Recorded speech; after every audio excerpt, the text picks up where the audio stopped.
we have our another new episode. We will discuss on 3D virtual space. We have our world famous speaker, Professor Ron, Mr. Eric, Mr. David Smith, and Mr. Bishop. First, I would like to give chance Professor Ron.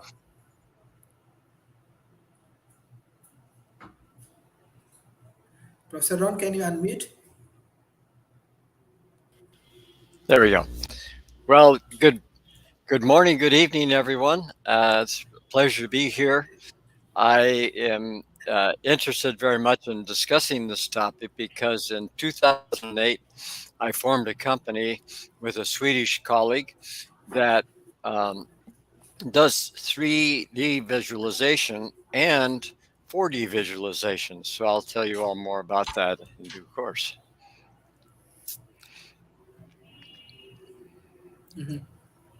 Okay. Do you want to share something about your company? Well, if we'd like to get started on that, I think I can share my screen with you all. Yeah. Can you share? Yeah, let me switch over here to this image. I take it to the full screen. So this is just one of many examples that you can see on our website. It is for dialogue, the number 4 dialogue.com.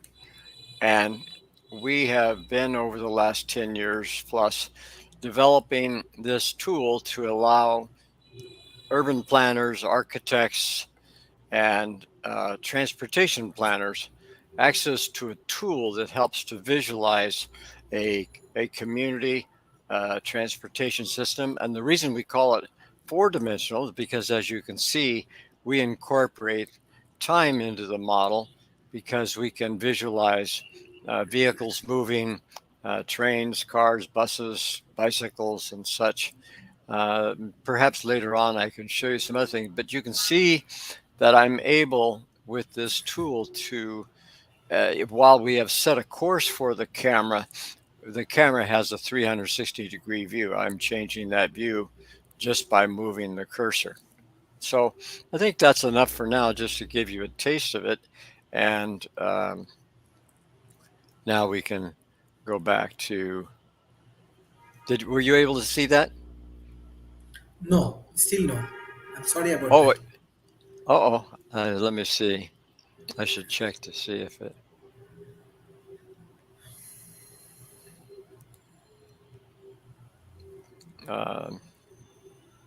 Oh, I see. Yes. Oh, there we go. I'm sorry. I led you through that with oh, there we go. Now, can you see my screen? Yes. Oh, sorry for the delay there. All right. So what I was explaining is through this model, we are able to visualize. On the right, you see a railroad track, on the left, housing and cars and such. And by moving the cursor, as I explained before, now you can see it. I think you can take a view of where you've been or look up to the sky and get a complete view of the landscape which is being illustrated. So I just wanted to give you a quick overview of that. And now I will turn off my stop sharing. There we go. Thank you. Now I want to request Mr. Eric.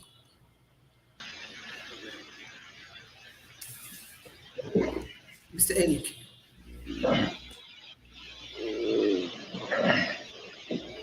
Sure.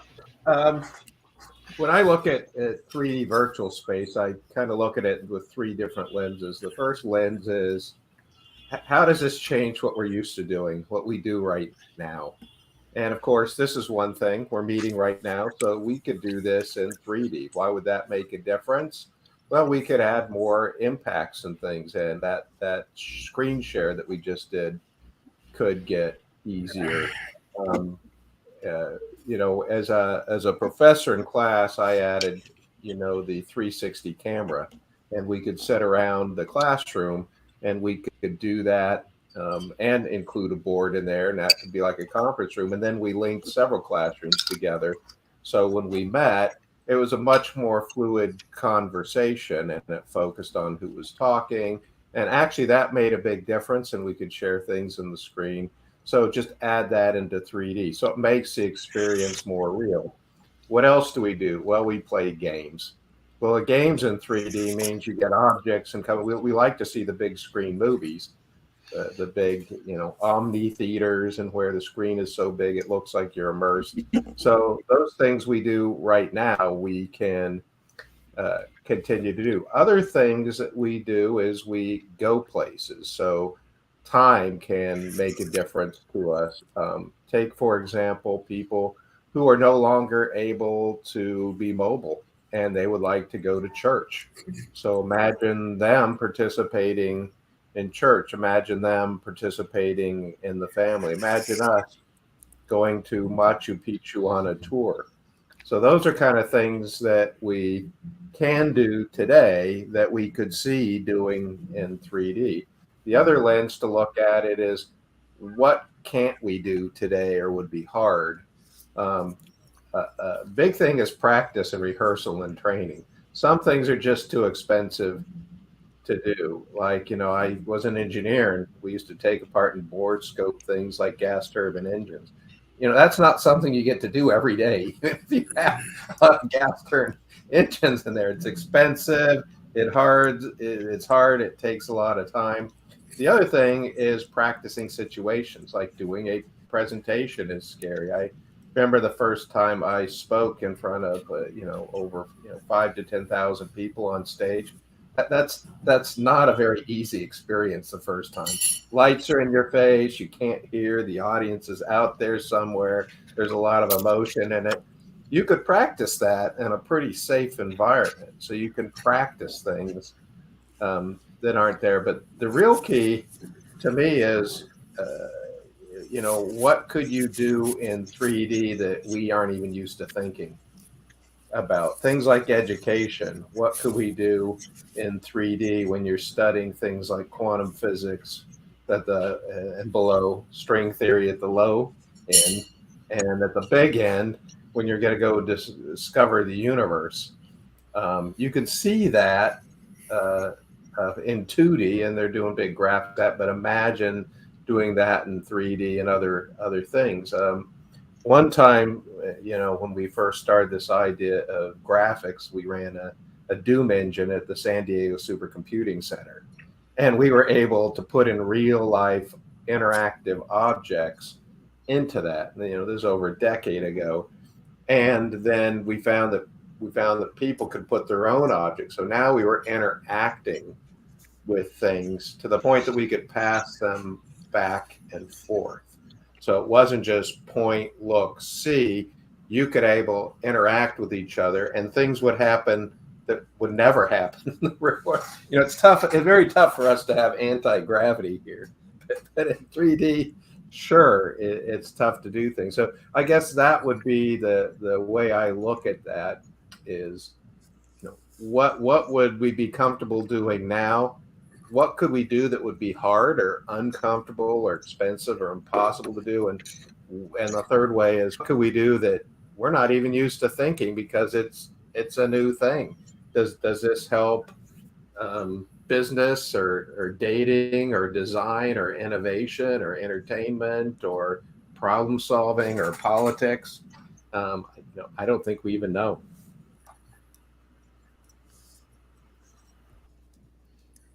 Thank you. Mr. Bishop. There, activating now. Hello, everyone. So, as Eric just said, what amazes me most, of course, about 3D virtual spaces is the possibilities. More specifically, how it enables collaboration.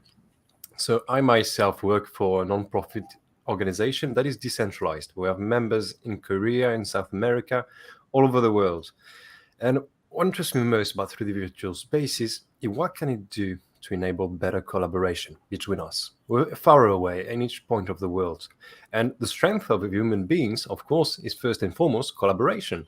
If we do that better, we can face the challenges of tomorrow even better. So I've found several tools in 3D virtual spaces that have helped us a lot to just that. We've had tools that, for example, create a virtual space for us. We can everyone connect from everywhere to the same platform that is 3D. So we meet there. We can sit in small boards and together just launch very easily chats between us. So we don't have to go on Zoom, create a room and send the link to everyone. Everyone has the same space. But at any time, at any moment, they can still be working. They want to speak with someone from us, from our organization. They come, they join, they have their little avatar, they can customize.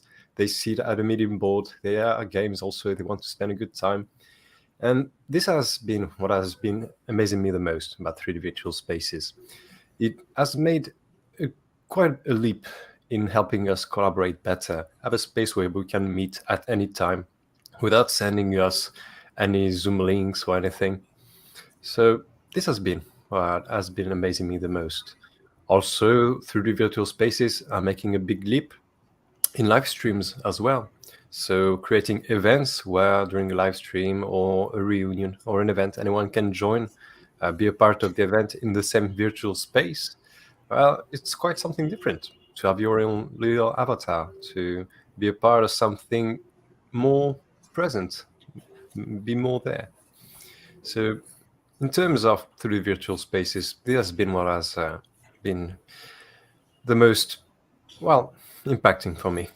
The collaboration it enables, better collaboration between us, especially in this world of today, after COVID and decentralization getting stronger every day.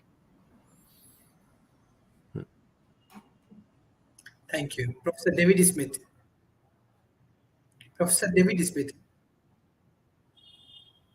Can you hear me? Hey, Sharif, sorry, taking the time to get off of mute here. You know, the 3D virtual space is such a broad topical area, and it's in so many different domains that it's just so interesting.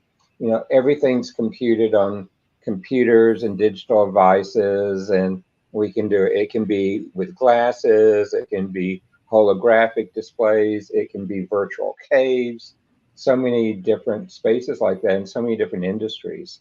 And the market space is just huge as you begin to look at it. And we're seeing it change everything from retail to advertising to, I mean, all the things Eric was talking about are just really big.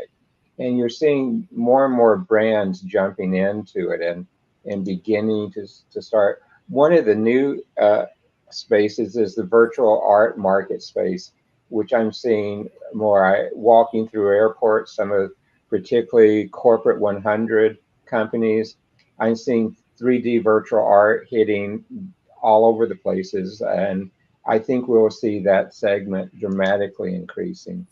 And the whole area of digital advertising in different virtual spaces where you can walk through, see the products in life. You can upload some of your own background and stuff and really use it. And it's just, again, one of those big areas. If you just look at the virtual spaces as a percentage of the VR marketplace, it's over $22 billion today with a compound annual growth rate of over 15%. And then you see it growing in other places. The Asian Pacific area, the area y'all are in, Sharif, is actually the fastest growing area in the whole virtual spaces market right now, with a compound annual growth rate of about 50%. So we're seeing that grow. And so it's a really dynamic growing environment. I love some of the 3D virtual spaces as it's being applied in education, in training, and things like maintenance and repair. It's a fantastic tool there. Conferences, some of the areas at this year's CES, I can go and attend parts of CES in a 3D virtual metaverse space. So you're beginning to see it in the different places. And I agree with what Eric said earlier. I know the first time I gave a speech to about 10,000 people, it freaked me out. And I would have loved to have that 3D virtual space environment to practice before I got up on stage. But Eric, I don't know if a 3D virtual space can quite do justice to those spotlights, though, in how they blind you with the audience. But we're getting there, but there's still a way to go. But Sharif, I think this is a good first part of it as we build the topic further. Thank you, Mr. Jensen.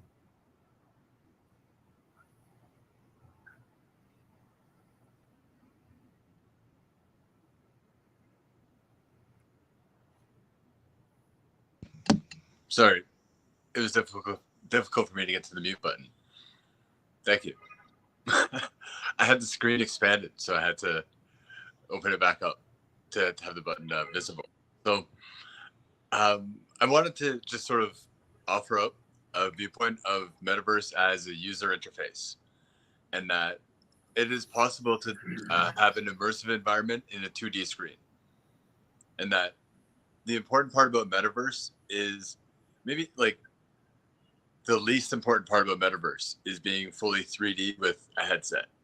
And that important parts about Metaverse include continuity of using the same login or identity and continuously being able to access multiple platforms, and having a shared experience, having a simultaneous use of the immersive digital area. Multiplayer games get pretty close to that. And that what else to do with 3D is a really good question, because it lends itself to the standardization that David Smith is such a champion for, about that continuity piece, for example, and that what a platform is evaluating in terms of their design parameters. Well, I guess it answers a few questions all at the same time, and that what its network effect sort of attraction element is, the reason for it, like the new thing with 3D, should be a fit with the rest of the network branches that you expect to see traffic coming from and going to. That I think I would say it's a very exciting time in terms of 3D rendering and what's possible. And that's true of AR too. And AR is what I feel lends itself best to, they call it phygital, which is a word smash between the physical and the digital.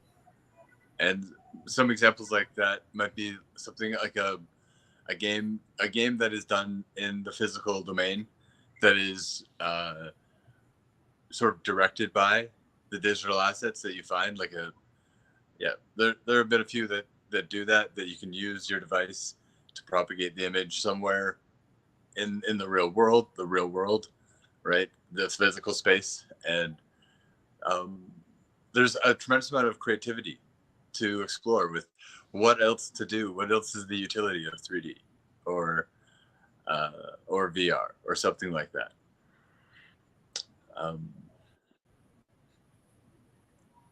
I think I'd just offer those comments for now. I mean, there's a lot else to unpack in terms of the temptation is to get technical about like hardware and think about compatibility and stuff like that. But the truth that I wanted to get to is that we should avoid the temptation of getting technical, and we should get back to the question of what is the metaverse missing the very most, to which I believe the answer is the network effect of people and traffic. And really there's a tipping point in that the network effect of people and traffic creates the economy, creates the virtuous cycle that affords the rest of exploration and development. And well, I mean, the void attracts the fill in that, and vice versa, in that what people are going there for the advantage. I would recommend for this one to design a platform of immersive experience that has a clear advantage and has clear compatibility up front, so that it has more staying power. You want to go for longevity, so that when the network effect is really ready, that you won't have to adjust and redesign your platform in order to adjust to meet compatibility. And for now, like to think about the network effect of traffic for just like the silo of one platform, and where are its stores, right? Like where does traffic come from and where does it go to, sort of expectedly. So thank you for that. Thank you. Professor Ron.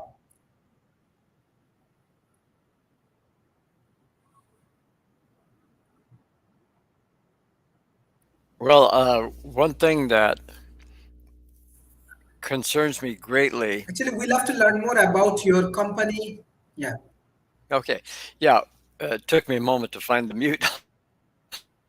um, as I started to say that the thing that I think about a lot is how our tools shape what we can do. If I have a saw, I can cut down a tree. If I have a bulldozer, I can plow down a whole bunch of trees all at once if they're small.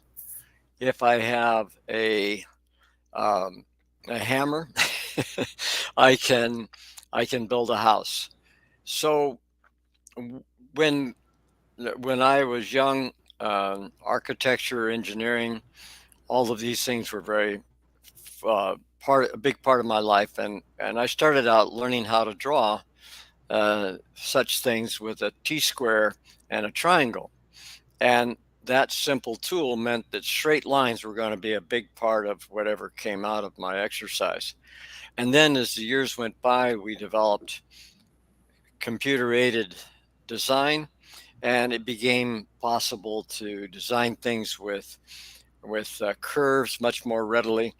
And then the industry that supports this began to adapt as well. So now I can design a building and have a different curvature on every window in the building. There's a rather unique building in San Francisco where the facade was done with each individual concrete section individually crafted, and it was done with precast concrete from a company that I know here near Silicon Valley.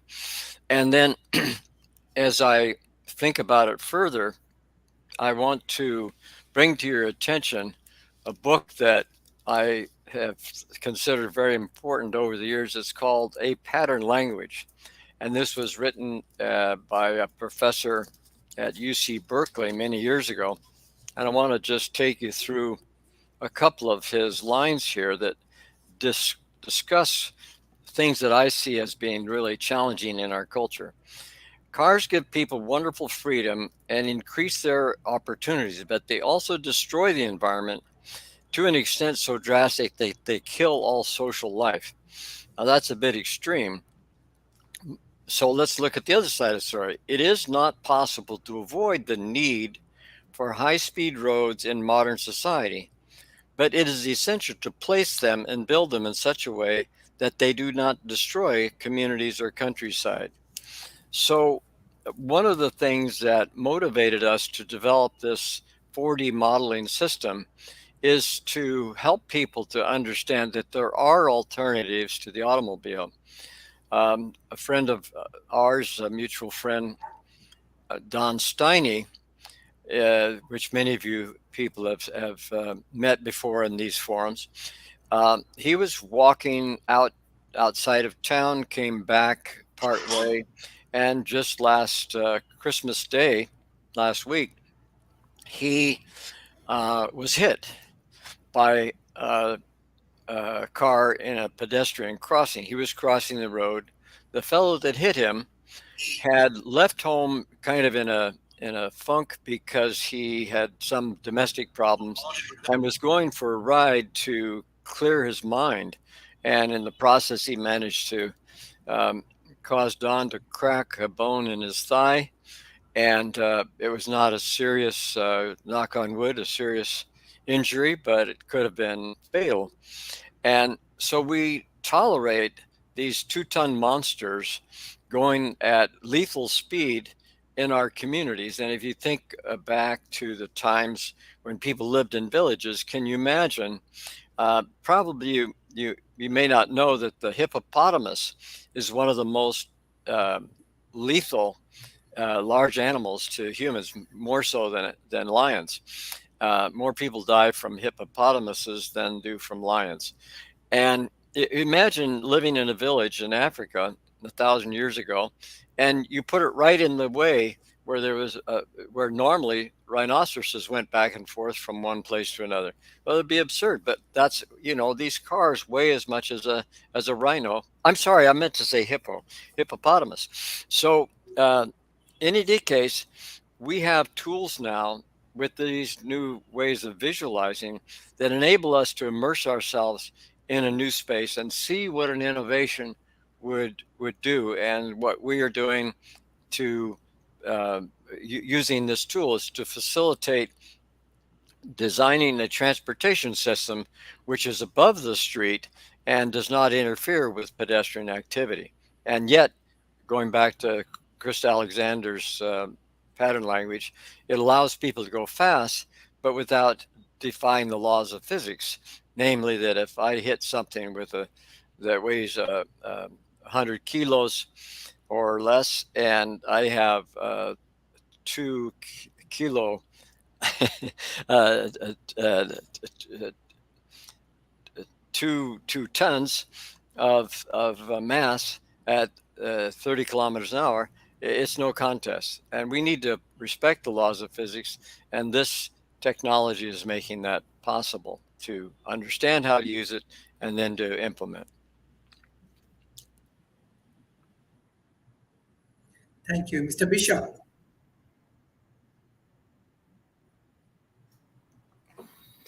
Well, very interesting conversations. No, I don't think if I have anything to add.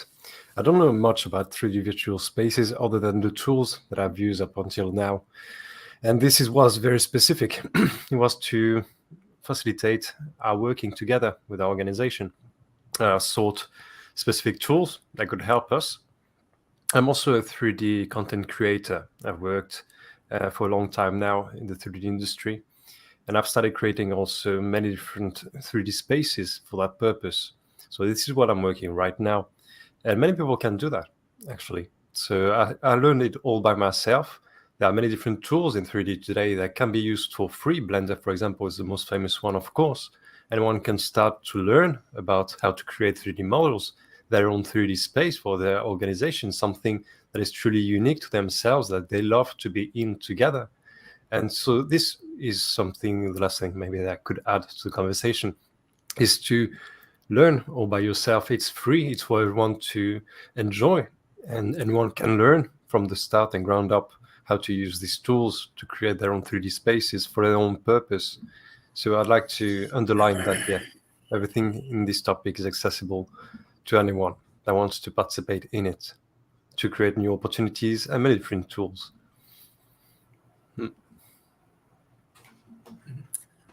Thank you. Mr. Eric. Well, I think one of the exciting things that happens in 3D is the ability to add the virtual side that's very tough to us to see in not 3D. For example, we were training people on acoustics, and I'll just give you one example on that. How does acoustics impact marine mammals? Because sound messes up their communications and can disrupt them, and has been accused of causing beaching of whales. But the whole thing is it's very tough to visualize sound in the ocean because sound doesn't go straight. It bounces off things, it gets trapped in channels, and it's really tough to see in 2D. So, and a lot of people dismiss the impact on 3D. They say, well, it's just too hard. Let's do it. But we found when it came, and one of their arguments is it's very tough to operate in 3D when you're actually doing operations with tens or hundreds of things moving around. There's just too much to focus on. They said 3D is distracting. But we found out that people really operated much better once they did the 3D first and had the understanding. So when the 2D gave them a fast opera, I see why the sound suddenly disappeared. I see where that sound, why that sound channel is here, but not there. But the other thing that we did back then was add, massively paralleled computing so people could say, what if? Well, what if I do this? And they could see the sound. So sound is not something you see very much, but in the 3D virtual field, sure, you could. You could actually go there and see the sound. And then what we had was multiple people moving sound makers like ships and planes and things all around different places where they were listening. It's different depending on where you are, what you can hear and what you can see. So the ability to say what if, the part that we had trouble doing was people playing off each other. I had an impact, so then you do something that has an impact. And so that was very difficult back when we were doing this technology. So I think the ability, when we can start drag and dropping other models and things right in the 3D, that's big. When you can start making those things interact with each other, because a lot of things have multiple dependent variables, multiple dependencies. So to me, that's the real interesting part of the 3D virtual environment, is when we can go grab our spreadsheet from Excel and do a human response model, like for emergencies. We used to build these little avatars that would do things like direct traffic, and they were kind of autonomous, almost like a chat bot, only real in 3D, doing things like that. I think when we can start building the things that Charles Bishop puts in there and other people put in there and start mixing them together and have them operate, we're going to see things that we've never even thought of the ability to see things. If people have seen what's happened with chatbots in the last couple of weeks, since you can go to open and ask them questions, imagine when that AI technology comes into where you can just grab not just a bot, but an actual entities and 3Ds and oracles and start asking it questions as things become dynamic. So that speed that Ron talked about, when things start happening quickly, like, China's, I think, is building like 6,000 miles of road a year now. 30, 40 years, not so many roads. Now they've been like 6,000 miles a year and roads. And those roads are crazy and crazy environments. When you can see things, and I'll put one other example that we did, and that was planning for space in Africa, where people had different ideas where to put conservatives and things like that. They know it messes up my crops. No, it does this. And so the ability for somebody to say, how about this? And to see that impact immediately in 3D, and then somebody else, yeah, but this is that, and they moved it. They use this example to figure out where to put an oil pipeline once. The oil company wanted to have a pipeline out there. People didn't want it to destroy the reefs. They started working together and moving this thing. And instead of months of filing back and forth and arguing, they were just able to say, oh, that protects the reef and gives the oil companies what they want. Happened very quickly. And by the way, the oil company was shocked. Not only did it cost them in terms of litigation funds to put this through the court, they actually came up with a cheaper solution. So the actual cost of them putting in that oil pipeline was cheaper. So I think that the interaction, both real time and with AI, is going to make 3D even more valuable, and a collaboration space for solving problems like, what do we do with the city? Where do we put this? How do we do that? And being able to see the impacts when somebody suggests something, I think, is going to be something that's a much harder to do today.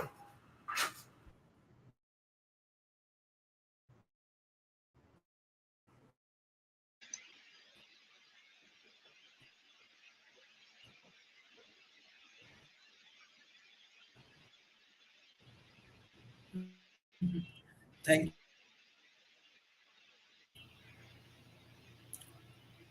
Professor David Smith. Well, Sharif, thank you. This topic's been a good one, and I agree with so much of what has said, but have some differences with it too. 3D virtual spaces are an environment that has great application in 3D virtual spaces and the metaverse and AR, VR, XR, uh, immersion technologies. They all kind of go together, and each of them have their own nuances and takes to it. And that's what I think we need to look at in this space. The whole area of how to do that whole list of various technologies and markets kind of needs to be looked at as a whole. If I'm looking, Sharif, at education, if I'm looking at entrepreneurship, the areas are there because there's just so much overlap and so much dependency between them. So if I am looking particularly with the market compound annual growth rates in the area of Asia in that area, uh, it's one that I would really take time to make sure that the trade schools, the universities and colleges there, and the other marketplace for training really has this built into their curriculum and working through them. I could also see, Sharif, in some of the outreach programs that are being used in that area, targeting business, particularly larger mid-sized businesses. This is an area of uh, intense needs that they're going to have to go, and most people are stuck in earlier modalities. Um, and as we see where Web 3.0 is going, 3D spaces, 3D virtual spaces all come to play as we go there as well. So many of the mega trends are really in sync with this topic and where they're going. Also, Sharif, one of the challenges with 3D, and this is where Eric always smiles at me, is that we need to understand some of the compliance there, some of the regulations, particularly on commerce. 3D virtual spaces are going to be driven by people paying for it, paying for the services, paying for the interactions there. And we need to look at the standards that are going to be there, and privacy and security, is a broken record when you're talking about technologies today. But privacy and security is very important as we look at how do you commercialize the 3D virtual space? How do you use a 3D virtual space in government, which I'm seeing more and more, particularly in the military, with them rapidly moving towards 3D virtual spaces.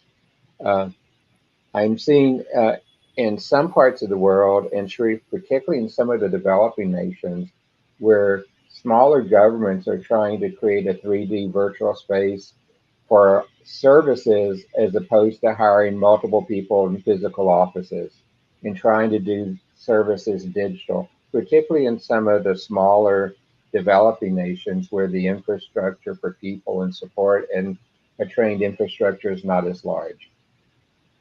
And I'm also seeing quite a bit of people beginning to look at outsourcing. We know we have had telephony call centers for a long time. We're now seeing more and more call centers and cell centers and things move over to this virtual space as well. So a lot of opportunities, a lot of challenges, but it's going to be one that, particularly in the developing nations, there needs to be time to send, to educate, to have the governments understand it, and to look across all of the arenas from universities all the way to boot camps that can help train developers in this area too very rapidly.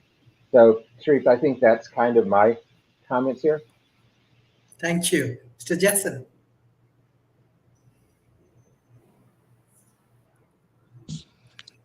Same thing. Thank you.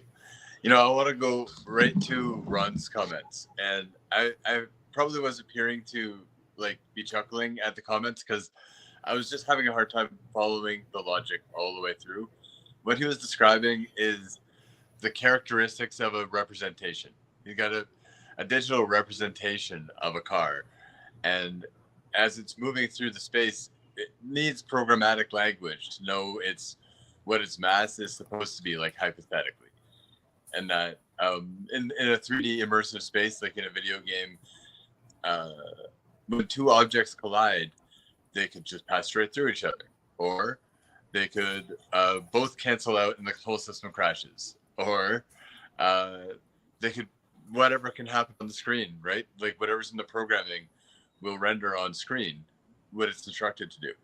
And so to give a detailed simulation, I believe that's what you were describing there with your modeling for 4D space, and I can see you nodding. So thank you. I'm glad that I came around to interpreting that all correctly, in that it is not strictly speaking a fictional space, that it is as much a simulation as can be. And there is a lot to like sharing physical space with a hybrid meeting approach kind of a thing. In that, like within the physical room, there are people and a real gathering happening without a lot of lag. It's possible to propagate that and feel as though you are standing amidst that.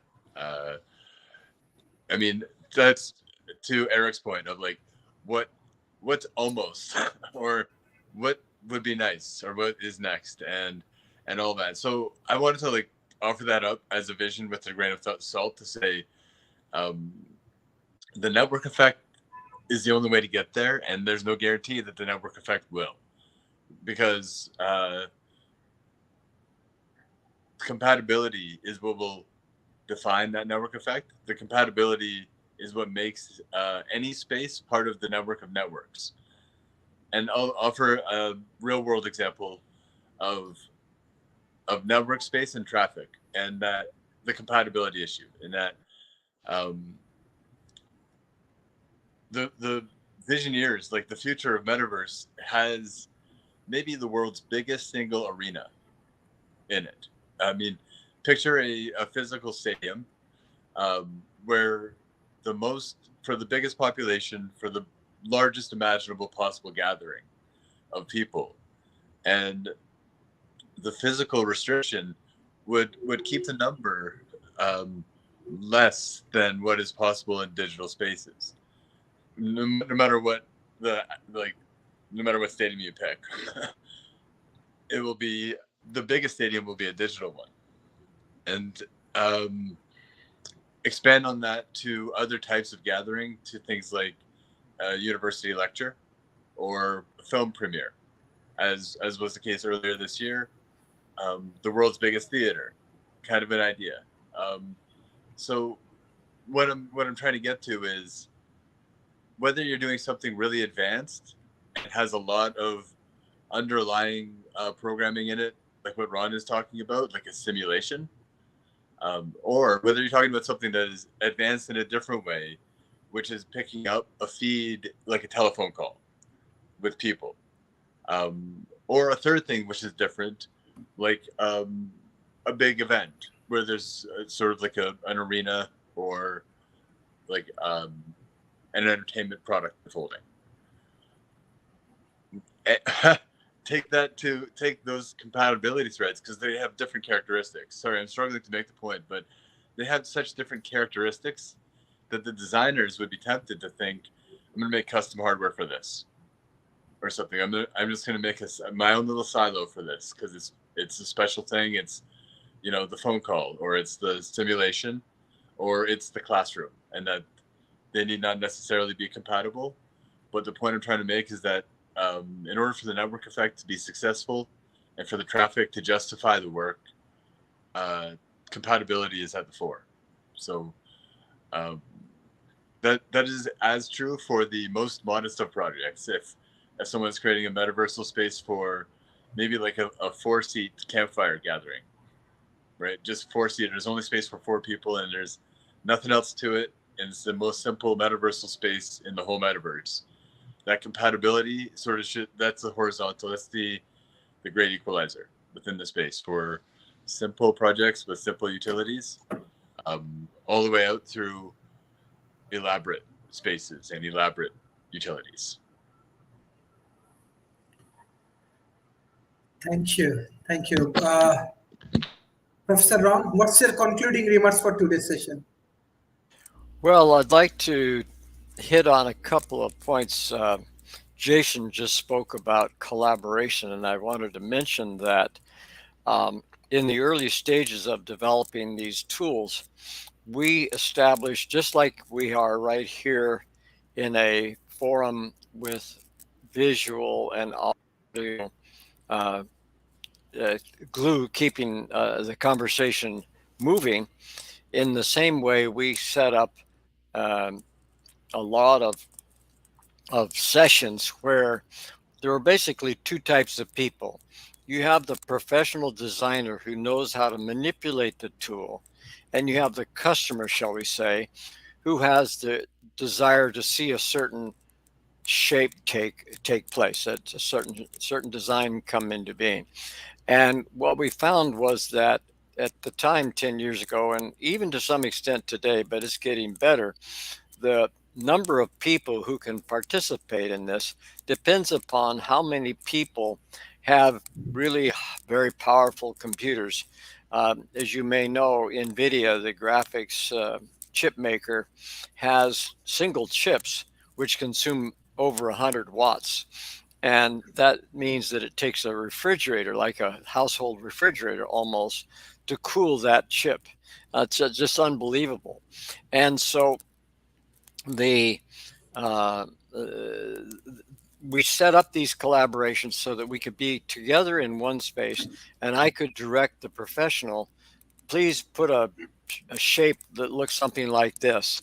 And the in the more recent times, we've stepped away from that simply because we have not seen enough professionals in the settings we're working in who, on both sides of the country, let's say, far apart, are engaged in the same project. But that's very much feasible now, that we can do collaborative engineering and design together in these three-dimensional tools. And then the other thing I'd like to bring back is that in our case, when we do simulations, we focus on the use of the fourth dimension of time to demonstrate to people that in the built environment, it's not just architecture, but as I pointed out before, it's also things that are moving within the landscape. So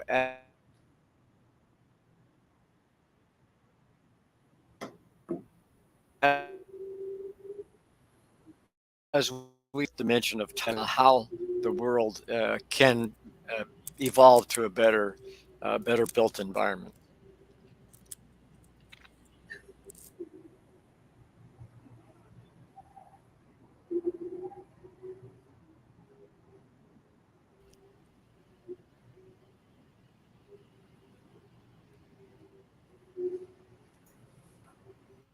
We've lost you there for a second, I think, Ron.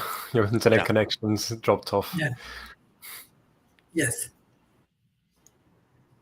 Mr. Bishop, what's your concluding remarks? Concluding remarks. Go out and explore the opportunities 3D space has to offer, and more specifically, what you can use it for yourself.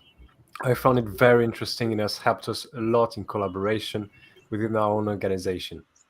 And many people have different needs. Whatever you need, 3D space, I'm sure individual spaces might have something to offer. So go out there and explore, just as like I did, explored all the opportunities and different things that were done to enable better collaboration for co-working spaces, virtual ones for our team.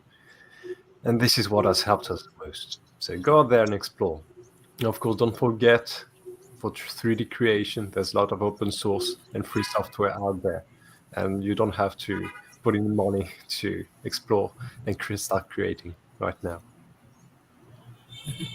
Thank you, Mr. Bishop. Mr. Eric, what's your So concluding? I think four things are going to happen to make this to explode. One is what Charles Bishop was talking about, and that is the idea of developers getting in and doing things. And so we have a whole pool of people who can build things, and that's pretty exciting. The second thing is what David's talking about, the standards to make it so all these people building things can put their stuff together and can integrate it. The next thing, of course, is like what Ron's saying, is when you can focus this, a group of people can focus this toward a cause or a purpose, even if it's making better games.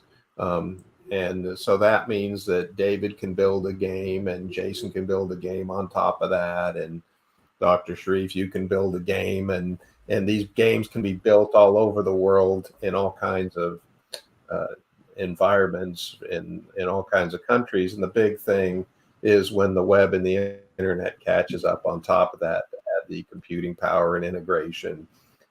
We haven't even talked about what quantum computing could, things like that can do to a lot of this. So I think that's really it. People building stuff, standards to put it together, groups forming to create causes, and the infrastructure catching up. And I think we're going to see a lot more in virtual environments than we even imagine when that happens. And it's going to happen fast.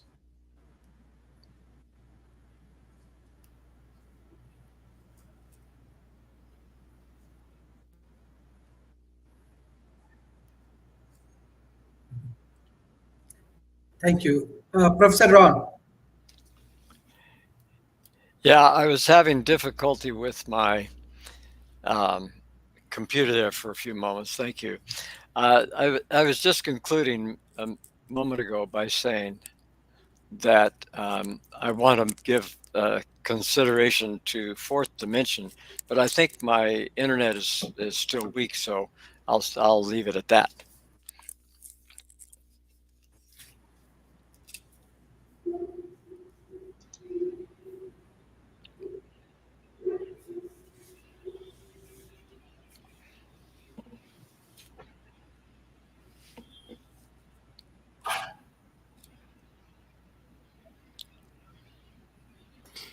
Actually, everyone, I'll have to go to another meeting now, so I have to drop off. But again, thank you all for inviting me. Thank you. Giving my 2 cents about Thank what you. 3D virtual spaces have done for us.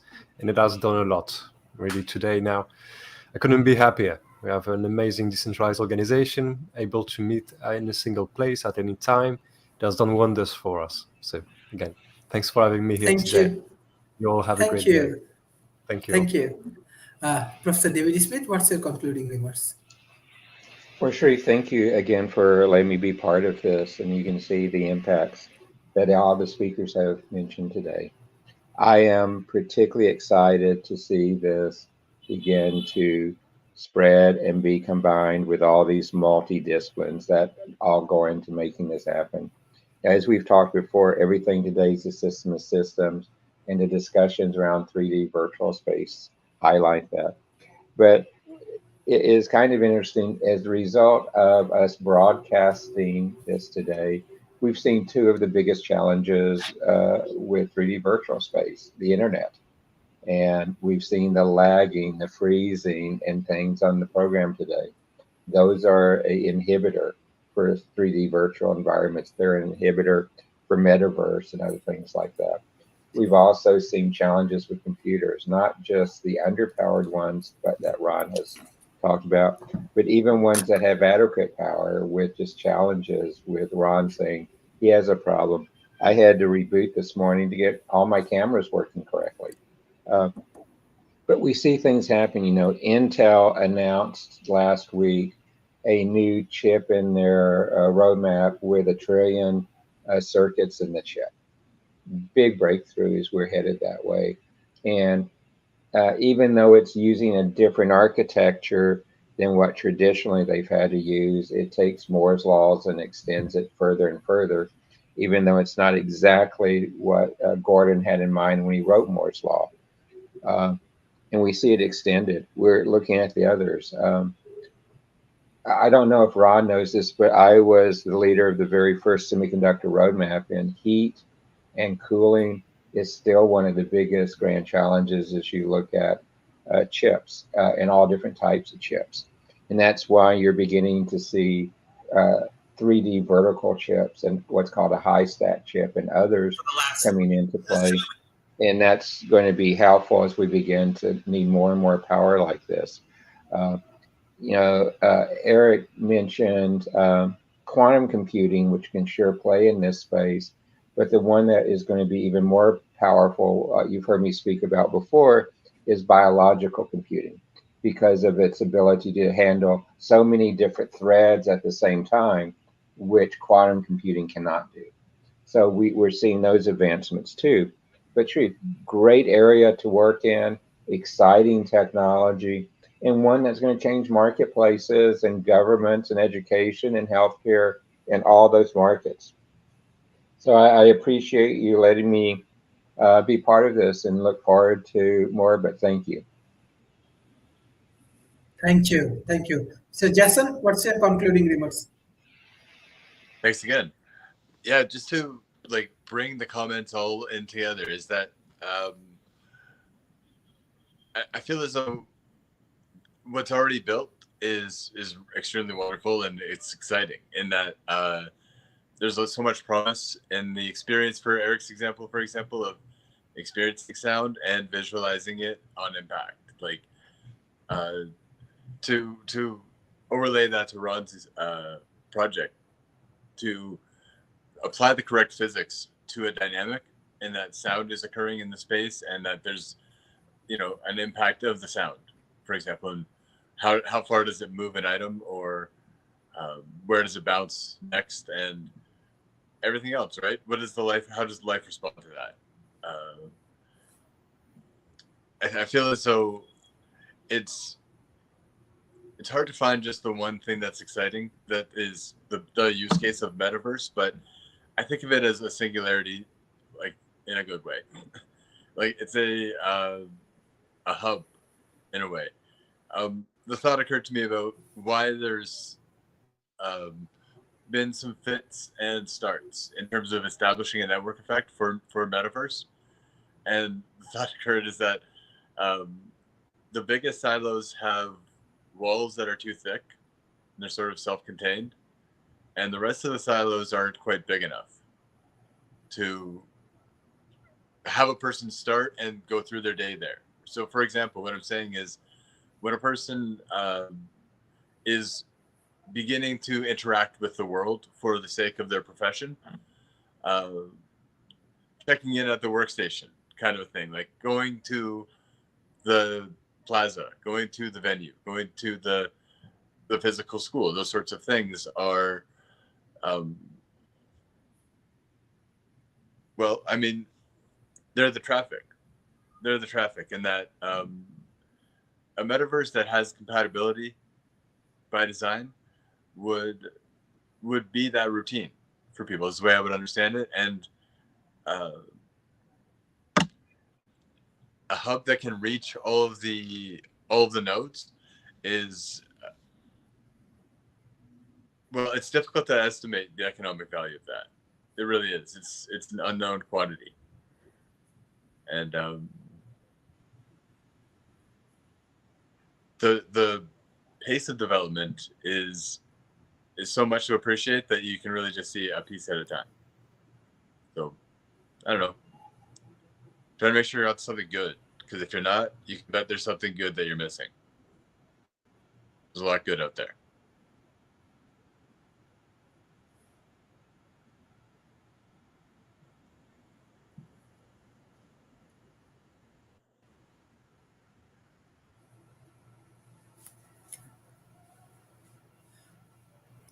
Thank you. Thank you. Thank you. This is really excellent discussion, especially for our audience. We already produced more than 700 episodes through World Talent Economy Forums. This is our 709th episode. I want to give thanks to all of our speakers for today's session. Mr. Eric, Professor Ron, Professor David Smith, Mr. Jason, and all other speakers who join. I request all of our audience, please share our content with your government, with corporation and academia. And you know that World Talent Economy Forum, we are solving many social problems in emerging economy. We are building hospitals, cities, and different manufacturing plants, and we take action. So those who are interested to join in World Talent Economy Forum team and want to solve the emerging economy problem, you can join, and let's work together. Thank you. Bye-bye, and take care.